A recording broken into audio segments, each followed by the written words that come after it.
many of you guys and girls recognize this scenario? You wake up at 8 a.m. when you are back to back with team calls, spiced up with a couple of, rare physical meetings. By the end of your day at 6 p.m., you throw yourself at the couch, exhausted, only to start doing your job you intended to do that morning, but never really managed to do. Well, I'll estimate that our workload has increased some 25% during COVID and actually stayed that way post-COVID. Now, McKinsey claims we've become more productive. I'd claim almost the opposite has become the case. Well, that's unless one defines productivity by the number of PowerPoint and Excel spreadsheets we all produce. Now, if you agree with all that, well, then you are in for a wake-up call. One of those which you will never forget. That's a promise. Today's guest call it The Day After Tomorrow is not a science fiction movie, but a scary reality. What I mean, you'll find out right now.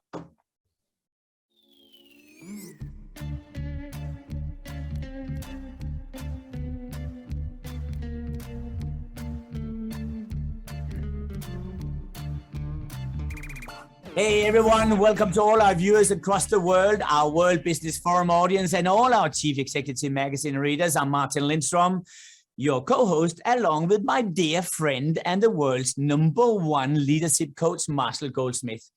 Now, Marshall is a member of the Thinkers 50 Hall of Fame, which means he's slightly older than me, just so you guys know.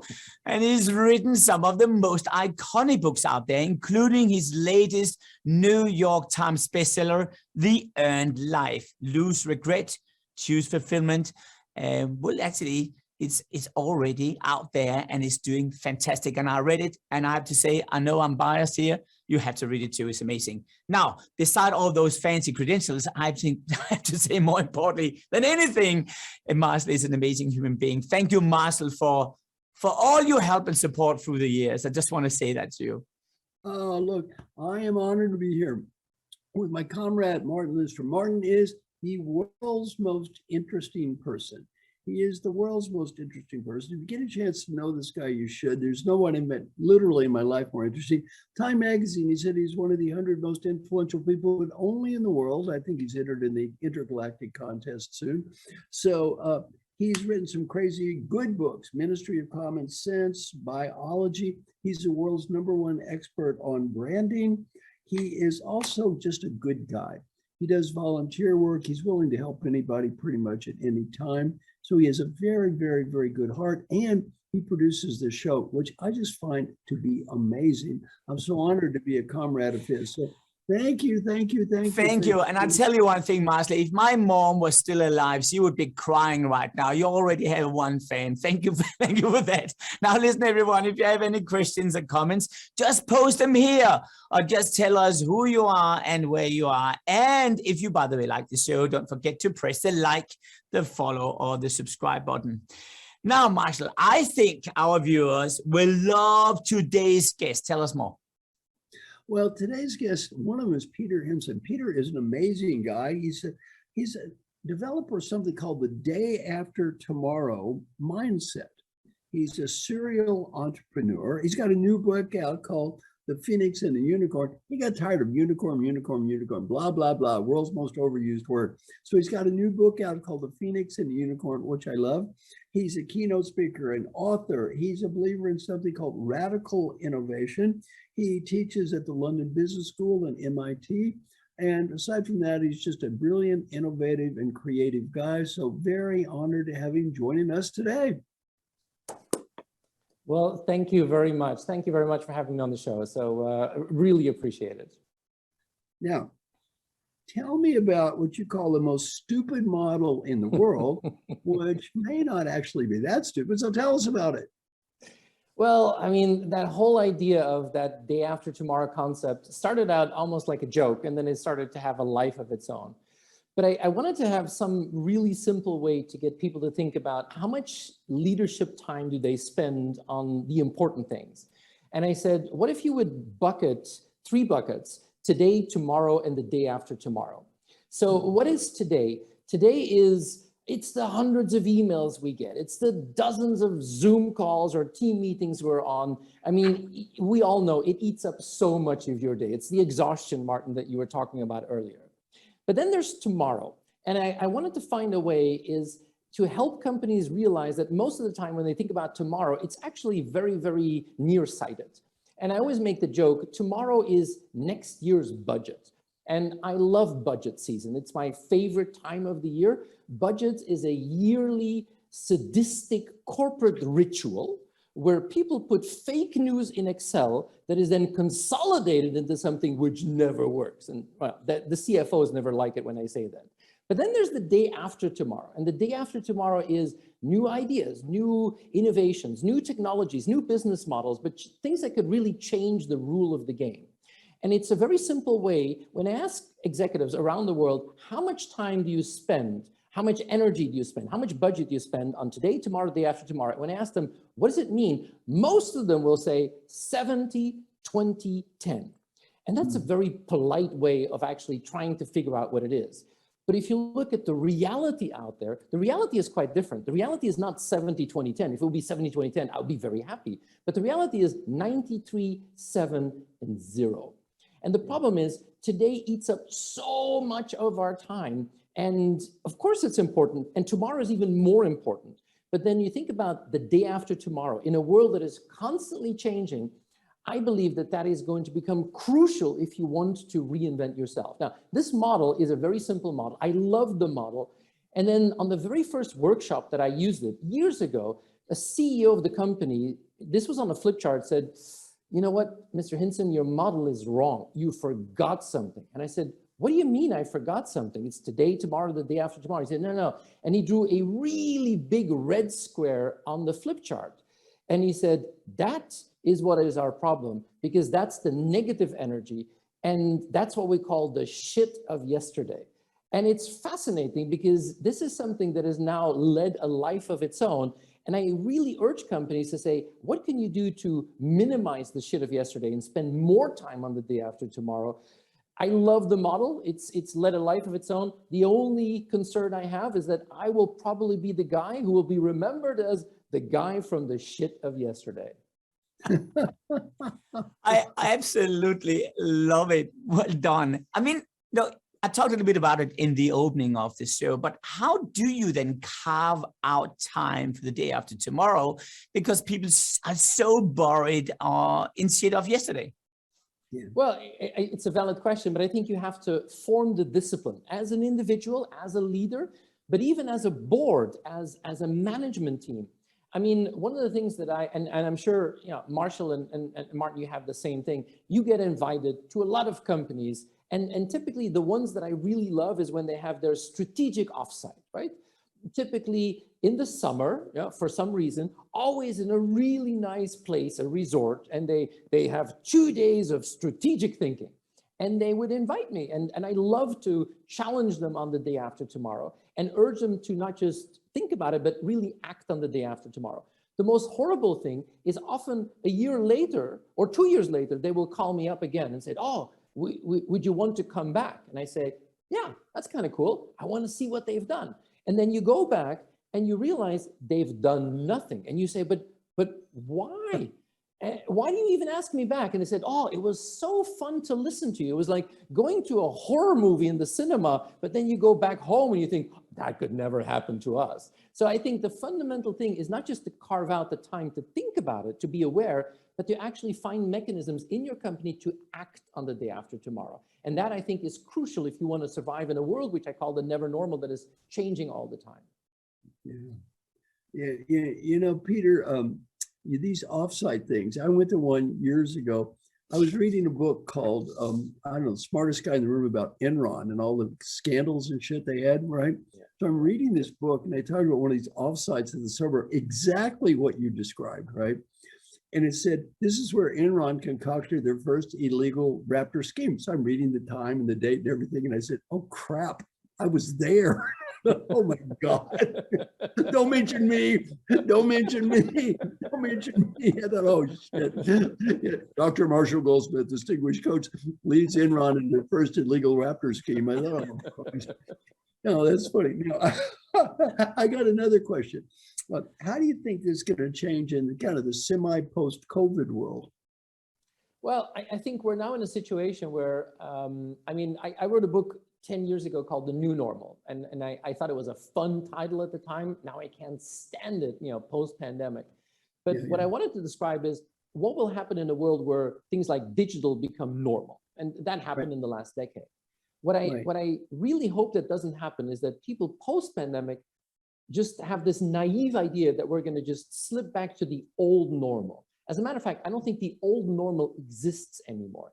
I think we're going to get into a world that is constantly changing with more seismic shocks. Some of them will be technological, but it's biological, it's ecological, it's sociological, it's geopolitical. And I think what companies need to do is prepare for a world of constant change. And I think the fundamental problem there, Marshall, is that if I look at how companies are organized, how their governance is, they're really not capable today to actually deal with that never normal. Because what they do is they still hold on to some of those ideas and paradigms and concepts of the past that really don't apply anymore. So I think the fundamental thing that I hope post-pandemic is that we have an opportunity to rethink some of those mechanisms, some of those constructs, and re-equip companies with, I think, the tools they need to think about this post-pandemic never normal world. Well said. And it actually leads me to a very interesting topic, because I think, Peter, I think there's something missing. Coming up, there is perhaps a correlation between empathy and how long time we live. Science show you some remarkable insight. And that's, I think, maybe the key to the question you asked, Peter, which leads me to the introduction of our next guest. His name is Jamil, with the most fantastic last name I've heard about, which is Saki. Jamil Saki is a professor of psychology at Stanford University and the director of the Stanford Social Neuroscience Lab, using tools from psychology and neuroscience. He and his colleagues examine how empathy works and how people can learn to empathize more efficiently.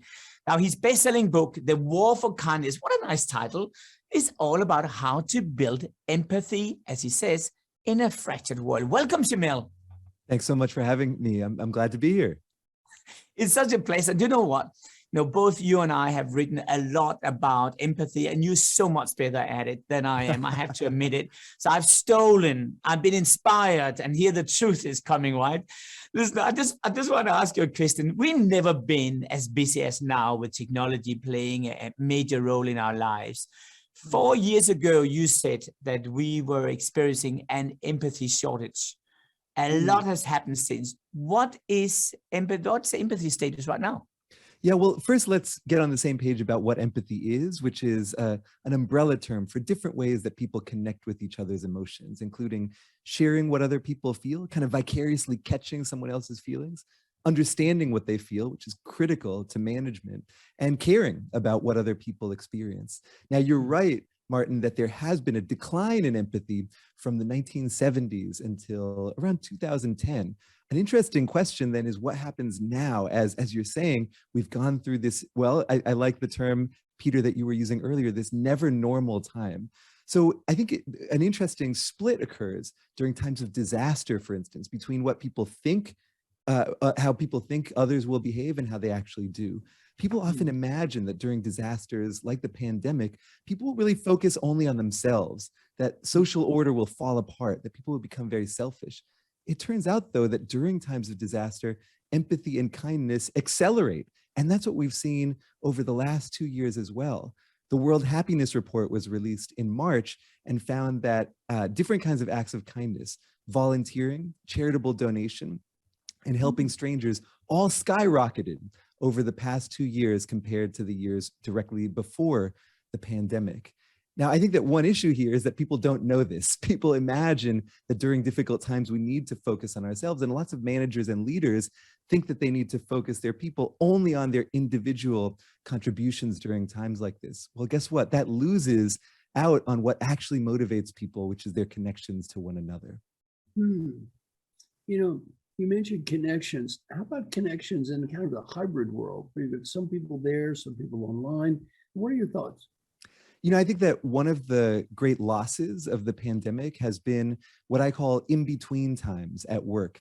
I haven't seen personally a coffee machine at a workplace or a water cooler or anything like that in quite a while. I've seen many fewer of them than I used to. And those are the places at work where we typically make those little connections that actually turn out to matter enormously for our sense that we have a community at work, that we are supported. And that sense of support and community in turn facilitates my willingness to be creative, to be innovative, and to be a good colleague. Here's the thing though, when people connect in between times at work, they don't connect randomly. They often connect with people who are already like them. So for instance, if I was at a water cooler right now, I would want to talk about my beloved Boston Celtics who are about to lose in the NBA finals today. I'm just preparing myself psychologically, as you can tell. But so I would gravitate towards fellow basketball fans. That's all well and good. But in organizational life, it's important to connect not just with people who are like us, but with people who are different from us. I think that this hybrid world, to your question, Marshall, provides us with a novel opportunity to not have connections occur only accidentally, but to create community more intentionally. Whether that's spending a little bit of time on the front end of a meeting, checking in with everyone on your team as people, or creating meetings that are standalone to share and understand what people are going through as human beings. To create that community intentionally can actually, I think, in some ways be better than the community that happens accidentally when we're in person. Shamil, I remember a story I experienced a couple of weeks ago where one person said to me that we are completely overworked today. And in the past, it was okay because we had a connection with each other. That connection meant that at 6 o'clock in the evening, people will step in and say, do you know what? I'm ready with my past work. I can go in and roll up my sleeves and help you to make it happen. But then he said, in our organization, more than 70% of all new staff are new. There's only 30%, which actually is the old guard. So no one had an interest in really rolling up their sleeves anymore. So he said to me, the reason why I'm stressed is because we have no empathy. And because we have no empathy, we don't help each other. Help me here to work around, what do you do in practically in situations like this? So first of all, that person, his experience is backed up really robustly by data. So there was, there's been a series of surveys from Business Solver that have found that employees say about 90% of them say that they would be more loyal to an empathic company. And about 80% of them, to your point, Martin, say that they would work longer hours for an empathic organization. And research from some psychologists who studied 45 different organizations found that people who believe their company is more empathic, they work harder on their own tasks, but they're especially more likely, Martin, to engage in what I would refer to, I think you're talking about, as extra role behaviors. These are things that go above and beyond the call of duty, either taking creative risks with their own work, or as you're saying, rolling up their sleeves at 6 p.m.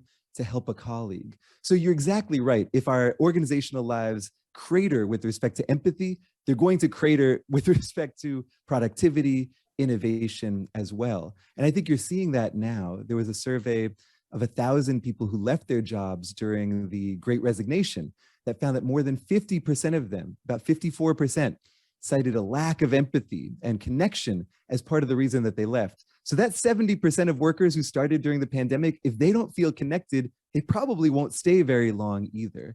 So this gets me back, I think, to Marshall, to your excellent question, which is, well, how do we build community when we're sort of hybrid or remote? I think it's critical for the person, Martin, that you're talking about, to not just say, wow, 70% of my people started remotely, so they will never experience empathy. Well, that's giving up, right? I mean, there are many ways that we can establish empathy and community even while we're apart. And that varies depending on the type of organization you have, the level of seniority of your colleagues, and where everyone is coming from, time zones and so forth. But the important thing is that leaders are intentional about this and spend time, resources, and energy figuring out how to ensure that their people feel connected as people. Because without that, their teams will not be as productive and probably won't be very long-lived. One thing you talked about is the idea of the intentional community, which I think is a great idea. I mean, I've developed a community called 100 Coaches, which is actually 370 people now.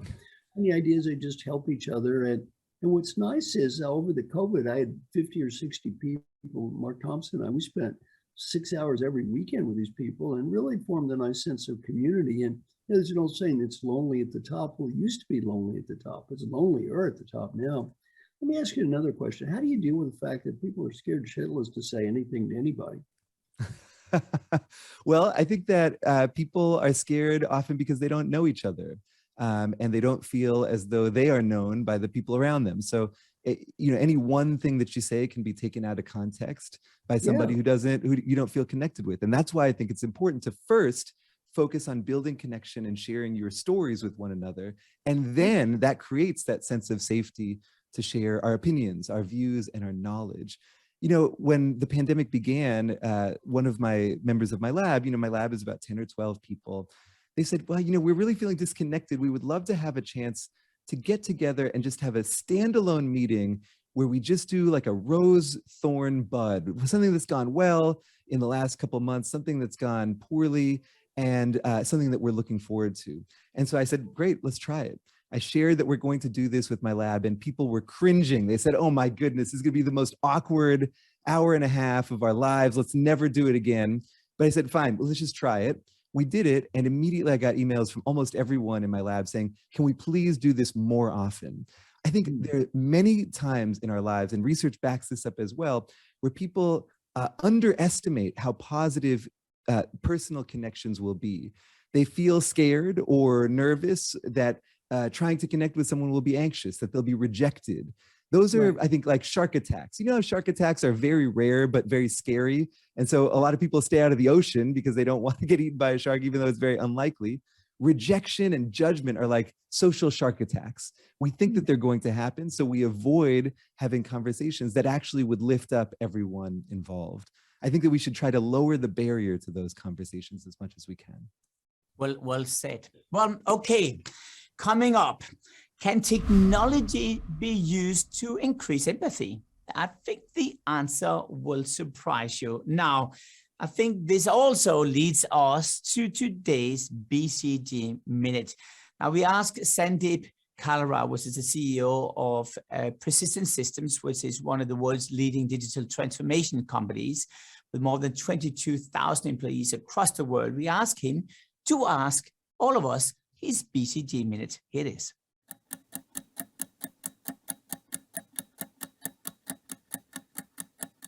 Hello, my name is Sandeep Kalra.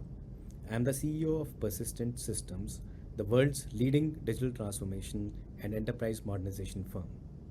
My question for the M&M panel is, in this new world of work from anywhere with seamless demands on your time, how do you partition out time for things that matter? I can't wait to hear your response. Thank you. Peter, why do I have a sense of this is just down your alley, right? With the day after tomorrow. What's your reflections here? Well, it's a really good question. I think it's a fundamental question. And I think when I reflect on that based on the day after tomorrow, it's really important to carve out that time, the 10% I was talking about, to get input, to reflect, and also to act on being able to get out of your normal routine. And I think in a strange way, the pandemic gave us a little bit more opportunity to do that as individuals. I mean, we all probably have some sort of an escape mechanism, right? But I, for example, I live on a farm. I live in Belgium, and we bought a farm 20 years ago. And there are days when, I've had one meeting after another, one Zoom call, Teams meeting. And then when I get home and I get on my tractor and I drive around the fields, it gives me a time to reflect. And that clearing my mind is a wonderful way to actually come up with ideas that I would have never had if I would have stayed in the office. And the pandemic gave us an opportunity. I don't know where you guys spent your lockdown, but I have a strange hobby, Martin. I don't know if you ever told you about this, but I collect old Apple computers. I'm one of the largest Apple computer collectors in the world. And 3 years ago, I bought a church where I live, 10 minutes from our house, to house my Apple collection. And that was finished 2 weeks before lockdown. And then for 2 years, I did webinars from my Apple chapel, as I call it. And it was wonderful because I could actually use that as an almost religious vintage computers. Tech is the new religion anyway. So it was a perfect setup there, but it gave me a time to reflect that I didn't have normally. And some of the things that I hate now is that once we go back to this hybrid life, which is quite hectic because, you know, when we're working remotely, it's often back-to-back meetings. When we're going to the office, we have traffic jams and the complexity of daily life that's coming back. I think we need to really have that discipline to carve out that time. And not just to make sure that we get inspired, but also to make sure that we do something with that. So I think Sandeep is hitting the note when he has a really good point. We have to do something about this. And I think it's vital if we want to keep sane in this hybrid world. And I just want to say to all of you guys out there and girls listening that the room behind Peter now is not the Apple Chapel, because that's what he calls a war room. I mean, this guy is very unique. A war room in Holland. I mean, I never met a person who have an Apple Chapel and a war room next to it. Serious stuff right now. Simil, tell me what's your view here on this? You know, I guess I resonate a lot with what Peter is saying. Two things. One, I think that the commute for many of us is the worst part of the day, but it is a part of the day. It is a border between parts of your life. And one of the things that I started doing early in the pandemic that I was grateful for was doing a virtual commute. So, you know, I was working from the same room maybe as I was sort of hanging out in the morning or evening. But I would go for a run in the evening and a walk in the morning. And those were just, again, just to set myself into a different mode, because when we're working from home, we're also living at work. And it's important to not let those boundaries dissolve so much that you're just burning out constantly. You know, the other thing is to set boundaries between different types of work. Like Peter, you know, and Martin and Marshall, I'm sure like you as well, the pandemic meant so many more meetings. And, you know, meetings, especially Zoom meetings, can be draining for a number of reasons. One, there's like those tiny video delays. So it's very difficult to connect as well as you might live. But second, I mean, meeting with people requires a certain type of social energy. And for me, at least, the explosion of meetings made me exhausted of being with people, you know, and I'm an extrovert. So if it could turn me introverted, it could do that to anybody. So what I started doing was creating what I called maker days and manager days. So I would pick a couple of days a week when I would really try to switch it on socially, be with my people all day, have back-to-back meetings all day. But then the next day, I would reserve for deep work, typically for writing or data analysis, something that I could only do alone. And creating that rhythm where I knew that I could go all in with my people, really engage empathically, but then sort of withdraw a little bit and allow myself to be that kind of lone creative intellectual, meant everything for me. So that's one way that I would encourage us to sort of think about, okay, we're full of meetings. Can we also get real work done? Yes, but you need to make time for it. I absolutely love it. Listen, thank you, both of you. Listen, Marshall, what's your reflections at this stage? Oh, I love this. You know, I have a client who, he's the CEO of a bank, and he asks his people, you know, Peter, you'll appreciate this. He said, 1 week, I want to spend 4 hours and think about the future. 4 hours, that's all. 1 week, 4 hours, I don't care what you do, 4 hours. It's a CEO. How many people did it? Zero. None. Zero. And so, you know, back to what you guys are saying, it's really important to not get so razzled into this day-to-day crap that, number one, Peter, to your point, you're not planning the future, you're not looking for that day after. And Jamil, to your point, you're forgetting about human beings. That you're forgetting about the human beings around you. You're just in this sort of rat race. So I think, you know, both of you have made some very, very, very important points for the future. I think it's time to run the mule summary.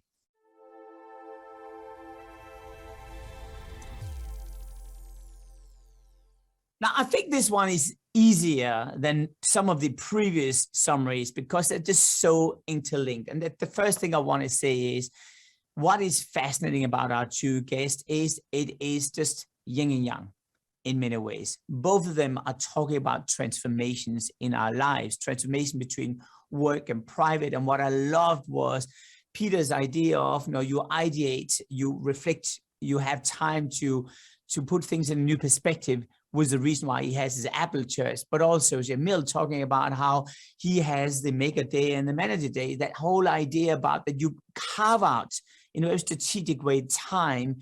So you're not dragged into this never-ending rat race of just routines and to-do list stuff. So I think that's a very important thing to say. But now I'm going to try to merge it into a simple model. So let me just drag out, first of all, this little curve here you have on the screen. I would say on the top, I have the percentage. How much time is this occupying? And on the right, I'll say we have the expansion over time. So one is the volume, another one is the timeline.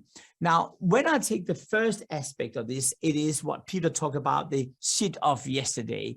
And I would claim that the shit of yesterday is increasing with time if empathy is actually falling.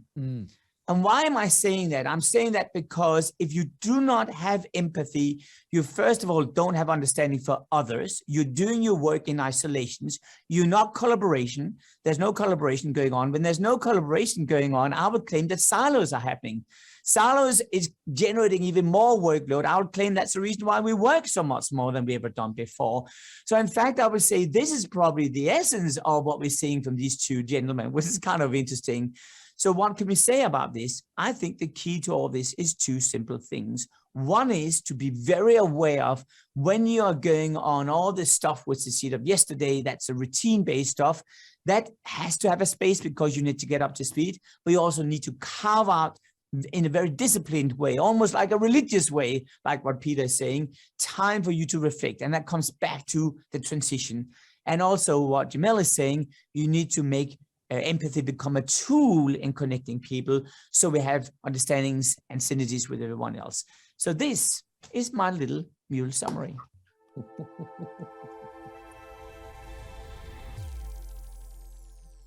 Phew, I'm getting equally nervous every time I have to do this, I have to say. Beautiful. Well, listen, I just want to say to all of you guys, check out martinlindstrom.com/mm/again, or just scan this QR code right now where we have the show notes, hundreds of free videos from our many shows and free tools. And then I just want to say one thing. We have a little bit of a fantastic setup, a lineup of equally amazing guests 2 weeks from now on. Now, the 12th of July, we will have Asia Evans and we'll have Yves Moreau joining our show.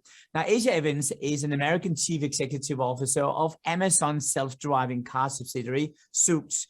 In June 2020, Evans actually led the acquisition of her company by Amazon for a whopping $1.3 billion. Now, Asia, she will be joined by Yves Moreau, and he's a director of Boston Consulting Group's Institute of Organization. He's an expert in corporate transformation that leads the firms to developing new approaches. And what I love about Yves is some of the speeches he's done using the relay race. It is so fascinating. And I think I'm going to ask him, along with Marshall, to show his theories on that. So this is happening soon. However, I also want to say, on demand from a lot of people, they've asked us, do you know what? I want to watch some of the previous shows and have a summary and a reflection of that. So I just wanted to use you for the M&M's throwback. Look at this.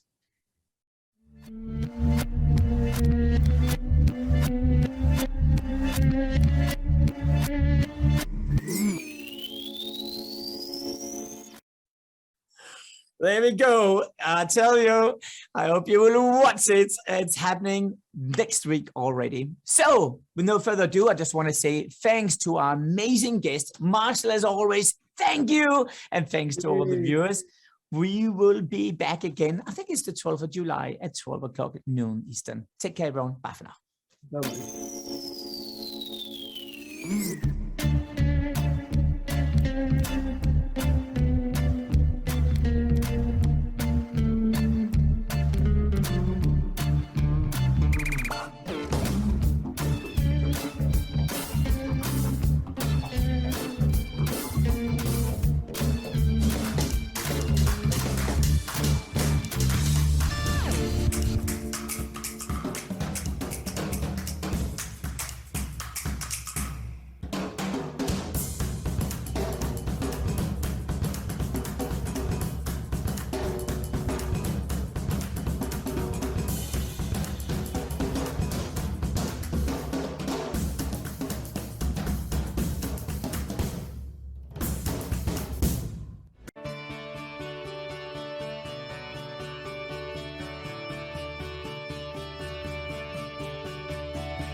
Every day is a new challenge, right? Is a day that we can prepare ourselves even more.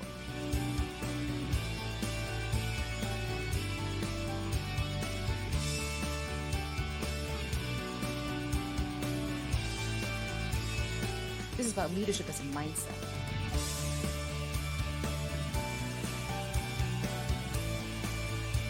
We do work that matters for people who care. We live in the age of the idea.